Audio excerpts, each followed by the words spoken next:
आदरणीय किसान मजदूर एवं युवा साथियों, प्रदेश की भाजपा सरकार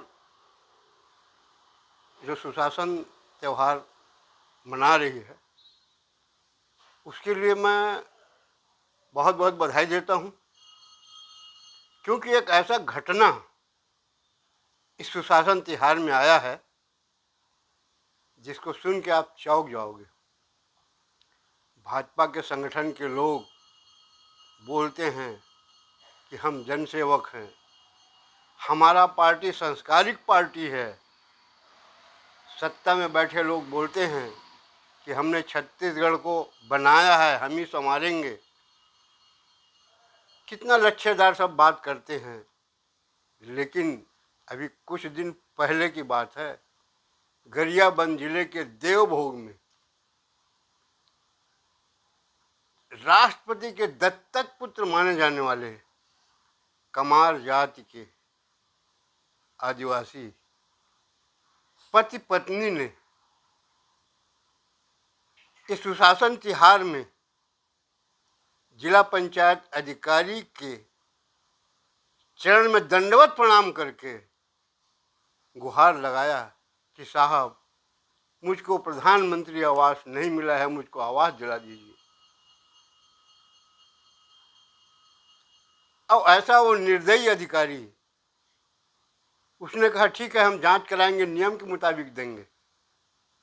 बधाई हो अंतिम छोर की बात करने वाले सरकार। मैं तो पिछले वीडियो में बता चुका हूं ना कि जो जातिवाद की बात करने वाले हो, चाहे किसी भी जाति के लोग हों, विधायक मंत्री, वो अपने जाति को ही उपेक्षित कर रहे हैं, शोषण कर रहे हैं। अगर संगठन के लोग, सत्ता में बैठे लोग अगर ध्यान दिए होते तो प्रधानमंत्री आदरणीय मोदी जी ने 2016 से ये लागू किया है। चाहे हमारे प्रदेश में कांग्रेस सरकार रहा हो, चाहे भाजपा की सरकार रहा हो। सिर्फ अब क्योंकि समाचार पत्रों में करोड़ों का विज्ञापन जाता है, अब उस टाइप का समाचार पत्र भी नहीं रह गया कि पहले खोजी समाचार कि शासन की सुविधा कहाँ नहीं मिल रहा है, कहाँ कैसा हो रहा है। उस टाइप का पत्रकारिता ही खत्म हो गया।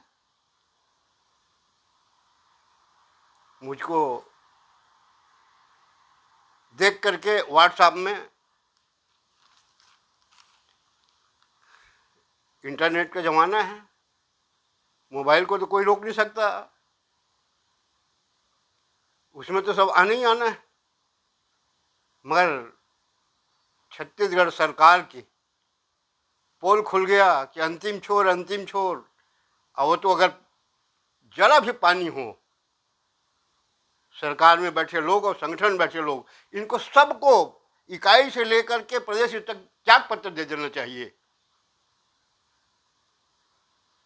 कि हम अक्षम साबित हुए कि दत्तक पुत्र राष्ट्रपति के उनको नहीं दे सके। दुनिया भर की बात करते हैं, हमने ऐसा कर दिया, हमने वैसा कर दिया। मैं तो हर वीडियो में पिछले 8 सालों से वीडियो बना रहा हूँ। अब मेरी बस एक ही इच्छा है कि शासन की सुविधा लोगों को मुफ्त मिले। और चाहे कांग्रेस के लोग हों, चाहे भाजपा के लोग हों, इसको तो धंधा बना लिया है ना सरकार की सुविधा को, बगैर रिश्वत के। इनके लोग सब दलाली करते हैं। आज वो जिला पंचायत का सीओ इसलिए नहीं बोल सका ना कि ठीक है, मैं स्वीकृत करता हूँ। प्रदेश सरकार बोलती है तुरंत समस्या का हल किया जाएगा। वो क्यों नहीं कर सका? इसलिए कि वहाँ सब फिक्सिंग है। पहले रमन सिंह जब मुख्यमंत्री थे ना, उस समय 20,000 में बिका है प्रधानमंत्री आवास। सब अमीर तबके के लोगों ने बनवाया है, गरीब उस समय भी छूटे। कांग्रेस का शासन आया, उसमें कम रेट करके उन्होंने भी, उनके भी लोगों ने बेचा। गरीबों को, भूमिहीनों को नहीं मिला ना। आगे मुझको उम्मीद है कि मिलेगी, क्योंकि सत्ता और संगठन में ऐसे लोग हैं कि जो नहीं चाहते गरीबों को शासन की सुविधा मुफ्त मिले। वैसे तो मैं प्राय हर जिले के बारे में पता किया हूँ,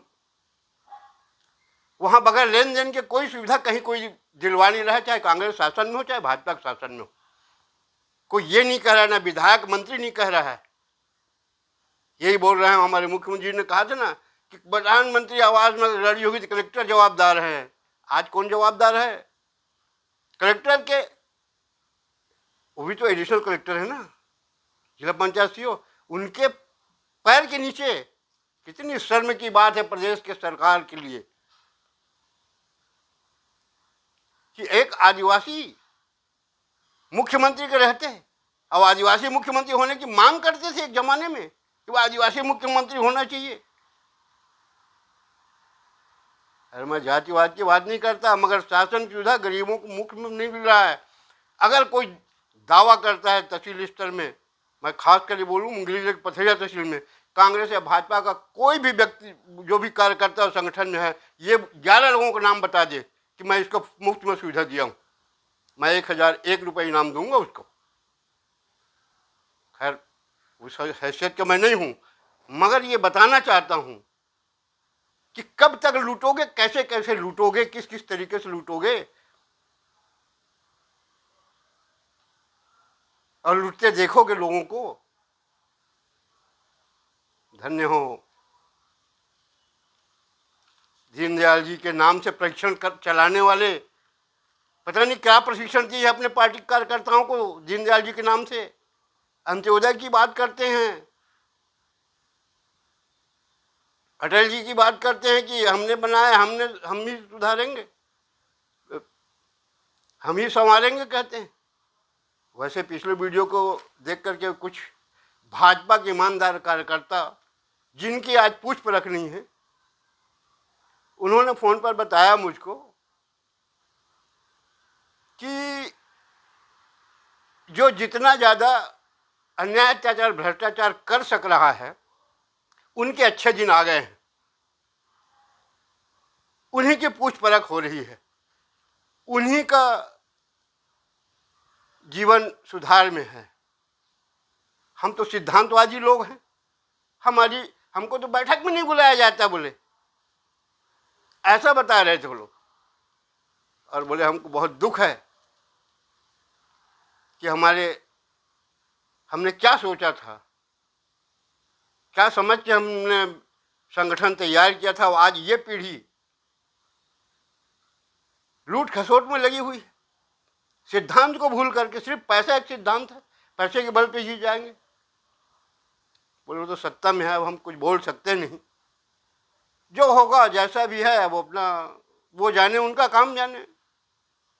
और हम तो किनारे कर दिए गए हैं, बैठक में पूछ परख नहीं हो रही, क्योंकि हमारा सिद्धांत है ईमानदारी से सेवा करना, ना हमारा कोई सुनने वाला। ये बोल रहे हैं भाजपा के अधिकांश लोग।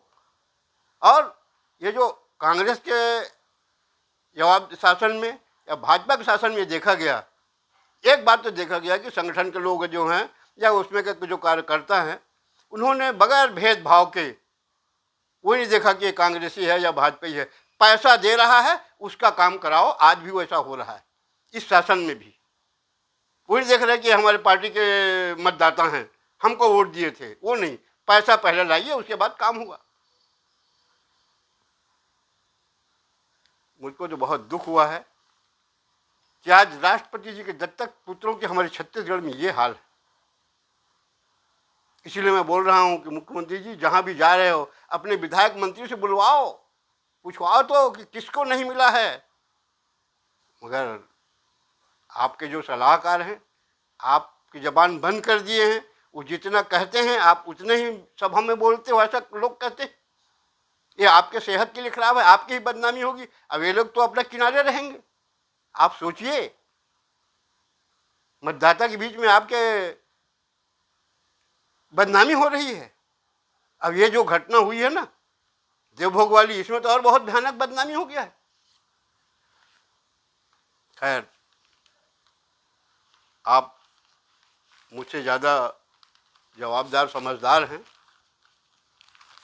आपको शासन चलाना है, आपको सबको देखना है, अन्याय अत्याचारी भ्रष्टाचारियों से भी निपटना है। और ईमानदारों का कहना है कि वो तो हम पहुंच नहीं पाते भी, हम उस पार्टी के हैं तो क्या हो गया। कभी कोई भी नेता आता है तो भी कोई नहीं बुलाया जाता, कोई बैठक में नहीं बुलाया जाता, कोई सलाह मशवरा नहीं लिया जाता। तो मैं कहूँगा कि राम का नाम लेकर के अब राम का नाम लेना बंद कर दीजिए। भगवान के नाम के आड़ पे सत्ता मत चलाइए, क्योंकि उनको बदनाम मत करिए बीच में ला करके।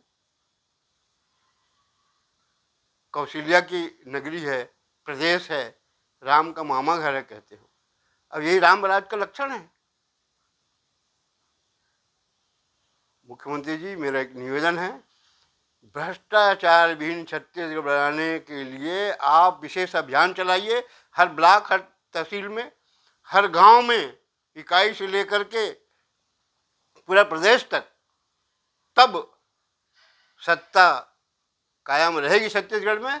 और नहीं तो भगवान मालिक है, खुशी मनाइए, बंगाल जितवा के हम आए हैं, मगर यहाँ दंडवत प्रणाम पढ़ना पड़ रहा है अधिकारियों का, और आपके कार्यकर्ता वहाँ खुशी से देख रहे हैं उसको। इसके लिए धन्यवाद। इतना करके अपने वाणी विराम देता हूँ। धन्यवाद। जय हिंद।